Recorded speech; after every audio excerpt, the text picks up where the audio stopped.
ఇది మీ విశ్వసనీయ వార్తా వేదిక DTV తెలుగు న్యూస్.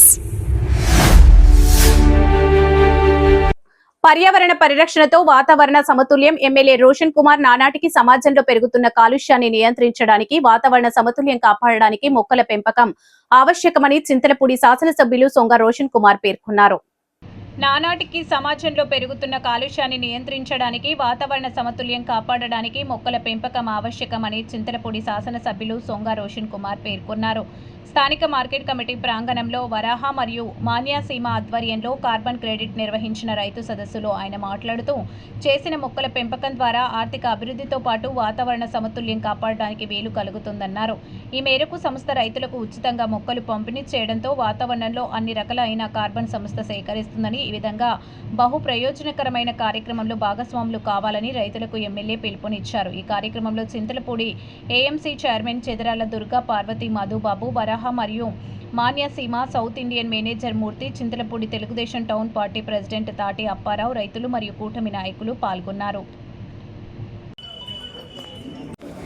రైతు సోదరులందరూ మన గౌరవ శాసనసభ్యులు శ్రీ సొంగ రోషన్ కుమార్ గారికి కరతాళతో స్వాగతం పలకాల్సిందిగా కోరుచున్నాం.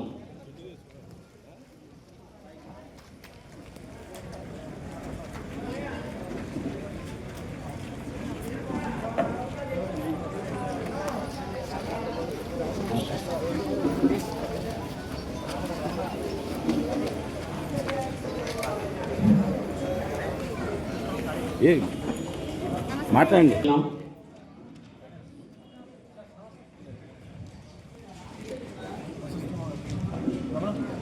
వరహ climate AG private limited operations head Shri Atul Chauhan గారిని ఎమ్మెల్యే గారిని సత్కరించాల్సిన కోరుచున్నాం. శ్రీ మురళీకృష్ణ గారు అగ్రికల్చర్, శ్రీ గుత్తి వెంకటేశ్వరరావు గారు అనే కార్యక్రమాన్ని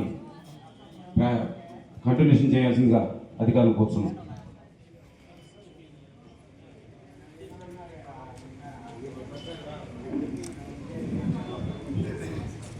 గౌరవ శాసనసభ్యులకు, అధికారులకు, ప్రముఖులకు అందరికీ వరహ క్లైమేట్ ఏజీ ప్రైవేట్ లిమిటెడ్ మరియు మన్యసీమ తరపున హార్దిక స్వాగతం.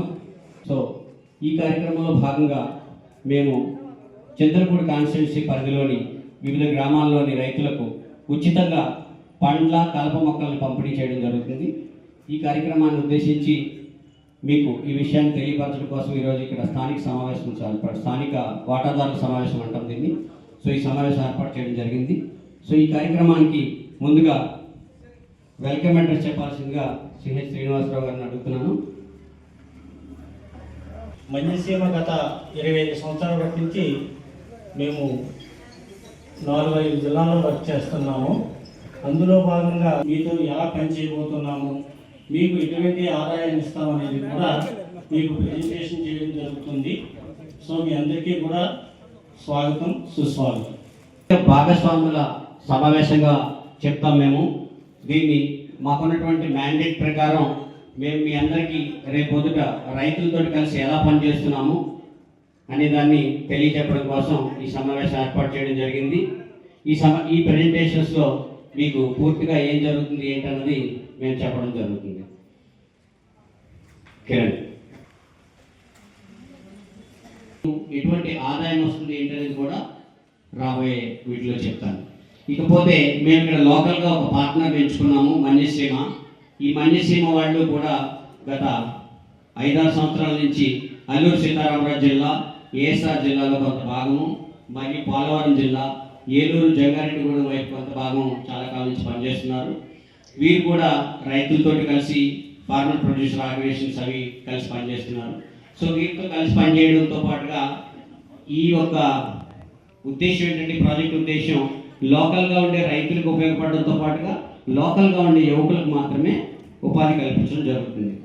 మేము అసలు ఈ పని చేయడం వెనకాల ముఖ్య ఉద్దేశం ఏంటంటే, కార్బన్ క్రెడిట్స్ అంటే పర్యావరణంలో వచ్చినటువంటి మార్పులన్నింటినీ అధిగమించడానికి కార్బన్ క్రెడిట్స్ అనే ఒక కొత్త అవకాశం వచ్చింది. ఇప్పుడు గత 4 సంవత్సరాల నుంచి ఈ కొత్త అవకాశం యొక్క ముఖ్య ఉద్దేశం ఏంటంటే, ఏదైతే చెట్టు తమ జీవిత కాలంలో అంటే సుమారుగా 15 ఏళ్లలో 1 టన్ను కార్బన్ డైఆక్సైడ్ని తనలో తీసుకుంటుంది. అంటే దాని కాండము మరియు వేళ్ల ద్వారా 1 టన్ను కార్బన్ డైఆక్సైడ్ తీసుకుంటుంది. దాన్ని కార్బన్ సీక్వెస్ట్రేషన్ అంటాము. అలా తీసుకున్నటువంటి కార్బన్ డైఆక్సైడ్ని ఎక్కడ ఉన్నటువంటి కంపెనీస్ అంటే ఇప్పుడు చాలా కంపెనీస్ వాహనాలు వాడడం కానీ, ఎలక్ట్రిసిటీ వాడడం కానీ, లేకపోతే వారి యొక్క రకరకాల దైనందిక చర్యలో కార్బన్ డైఆక్సైడ్ని ప్రొడ్యూస్ చేయడం జరుగుతుంది. అందరికీ నమస్కారం. ఈరోజు నిజంగానే చాలా మంచి రోజు. ఎందుకంటే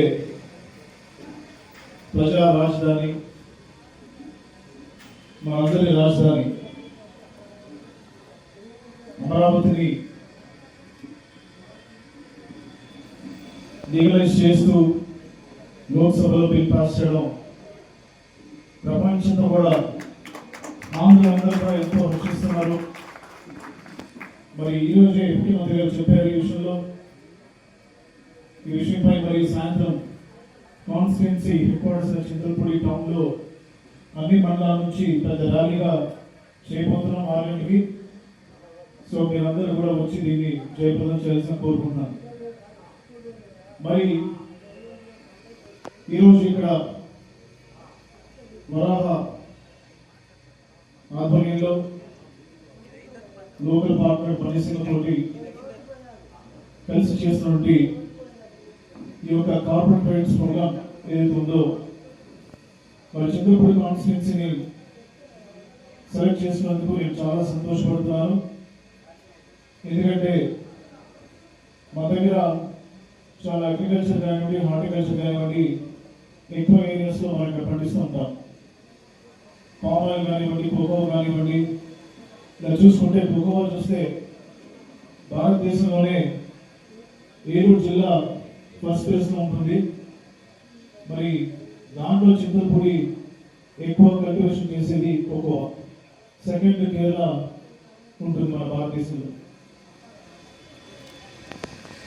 ఈ యొక్క ప్రోగ్రామ్ ముఖ్య ఉద్దేశం అందరూ కూడా బాగా అర్థం చేసుకోవాలి.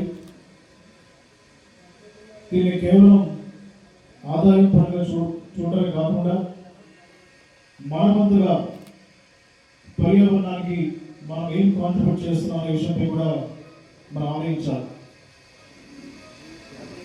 మరి CO2 ఏదైతే కార్బన్ డైఆక్సైడ్ అది ఎక్కువ అవుతే దానివల్ల వచ్చే నష్టాలు మనందరూ కూడా తెలిసిందే. మీరు ఇచ్చే ప్రతి కార్బన్ క్రెడిట్ ఈ ప్రోగ్రాం ద్వారా మీరు పర్యావరణానికి ఎంతో మేలు చేసిన అవుతారు. మెరుగైన నేల కానివ్వండి, నీరు కానివ్వండి, అలాగే క్లైమేట్ చేంజెస్ కానివ్వండి, లేకపోతే ఆరోగ్యపరమైన సమస్యలు వీటన్నిటి కూడా మరి తగ్గించే విధంగా ఇంకా కార్బన్ క్రెడిట్స్ అనేవి ఉపయోగపడతాయి. మరి బాగా టీం వారు చెప్పారు దీనికి కావాల్సిన అర్హతలు ఏంటి, మీరు దీనిలో ఎట్లా అప్లై చేసుకోవచ్చు, మరి వారు ఇచ్చే 9 రకాల మొక్కలు ఏంటి, మీరు చేయాల్సింది ఏంటి అన్నీ కూడా వారు క్లియర్గా వివరించడం జరిగింది. మరి ఇది మీకు ఆదాయంతో పాటు ఎంప్లాయ్మెంట్ కూడా జనరేట్ చేస్తుంది. కాబట్టి దీనివల్ల మనకి 2 రకాలుగా ఉపయోగాలు ఉన్నాయి మన కాన్స్టిట్యున్సీకి. ఒకటి కార్బన్ క్రెడిట్స్ మరి ఇవ్వడం. సెకండ్ థింగ్ ఏంటంటే మనకి ఏదైతే ఉందో GDP కానివ్వండి, పర్ క్యాపిటల్ కానివ్వండి, తలసరి ఆదాయం అది కూడా పెరిగే అవకాశం ఉంది. కాబట్టి నేను మిమ్మల్ని కూడా స్ట్రాంగ్గా ఎంకరేజ్ చేస్తాను. ఇలాంటి ప్రోగ్రామ్స్లో ఎన్రోల్ అవ్వండి. దీన్ని మీరు పార్ట్ టైం కూడా చేసుకుంటూ మరి మీ యొక్క ఉద్యోగం కానీ వ్యాపారం కూడా చేసుకోవచ్చు. సో 2 రకాలుగా దీన్ని మనం చూడాలి. అలాగే మరి ఒక మొక్కలు మీకు ఇచ్చినప్పుడు ఆ చెట్టు కనీసం 40 సంవత్సరాలు అంటే 90% కనుక దాన్ని ఉంచగలిగితే మీకు 10% అయితే కార్బన్ దాంట్లో ఆదాయం బయటకు వస్తుందని నేను ఇక్కడ చూశాను. మరి దీనికి కూడా లక్ష్యం ఉంది. ఏదైతే మనము స్వర్ణాంధ్ర వికసిత్ భారత్ 2047లో భాగంగా తలసరి ఆదాయం కానివ్వండి, లేకపోతే జీడిపి కానివ్వండి, మనం ఏదైతే గోల్స్ పెట్టుకున్నామో అలాగే మరి కార్పొరేట్ సంబంధించి ఎన్వైరన్మెంట్ సంబంధించి 2030 కూడా మరి గవర్నమెంట్ ఆఫ్ ఇండియా వీళ్ళకి మనందరం కూడా గోల్ సెట్ చేసింది. మీరందరూ కూడా దీన్ని బాగా అండర్స్టాండ్ చేసుకుంటే అసలు బేసిక్స్ ఏంటో అర్థం చేసుకోండి. దీనికి సొంత పొలం కూడా ఉండాల్సిన అవసరం లేదు మేడం, ఓన్ ల్యాండ్ అవసరం లేదు. తీసుకోండి డీటెయిల్స్, మీకు ఎటువంటి క్వశ్చన్స్ కూడా సో వాళ్ళ హెల్ప్ లైన్ ఉంటుంది, వాళ్ళ టీం ఉంటుంది కాబట్టి